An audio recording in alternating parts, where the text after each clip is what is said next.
تو روزے کی حالت میں آنکھ میں دوائی ڈالنے سے روزہ نہیں ٹوٹتا، چاہے دن میں ایک دفعہ ڈالی ہو یا کئی دفعہ ڈالی ہو۔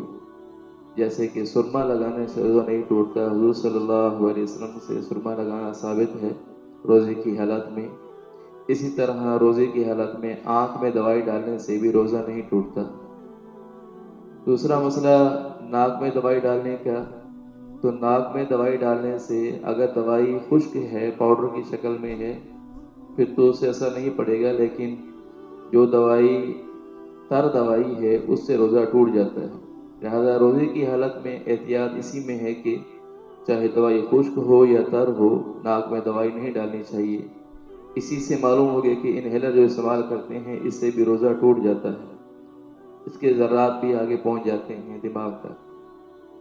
تیسری چیز کان میں دوائی ڈالنے کے بارے میں، تو کان میں دوائی ڈالنے سے اگر کسی آدمی کو یہ معلوم ہے کہ کان کا پردہ پھٹا ہوا ہے، تو پھر تو ایسی حالت میں دوائی ڈالنے سے اس کا جو اثر ہے وہ دماغ تک پہنچ جاتا ہے، اس لیے اسے روزہ ٹوٹ جائے گا۔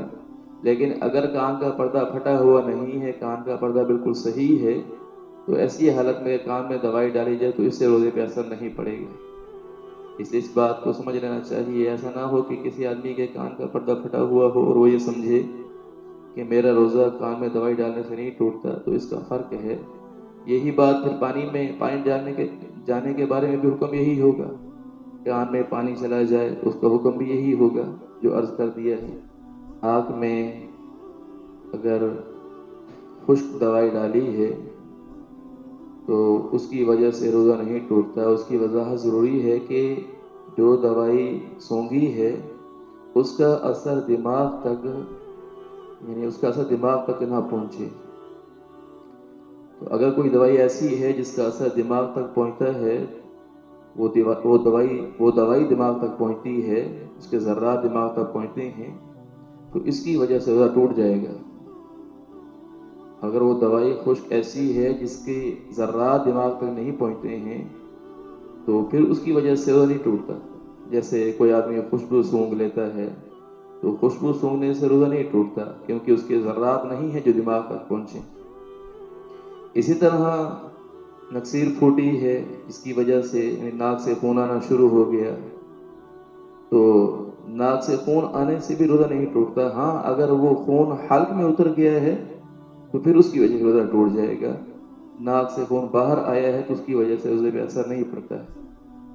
اسی طرح روزے کی حالت میں انجیکشن لگانا یا کوئی ڈرپ وغیرہ لگانا، چاہے رگ میں ہو چاہے گوشت میں لگا رہے ہوں، اس کی وجہ سے روزے پر اثر نہیں پڑتا ہے۔ ہاں صرف کوئی آدمی ڈرپ اس لیے لگا رہا ہے بغیر ضرورت کے، صرف طاقت کو مزید بڑھانے کے لیے لگا رہا ہے روزے کی حالت میں، تو پھر اس کو کراہت سے تعبیر کیا جائے گا، مکروہ کہا جائے گا۔ ہاں کوئی عذر ہے اس کی وجہ سے انجیکشن لگا رہا ہے یا ڈرپ لگا رہے ہیں یا خون لگوا رہے ہیں، تو اس کی وجہ سے روزے پر اثر نہیں پڑتا ہے۔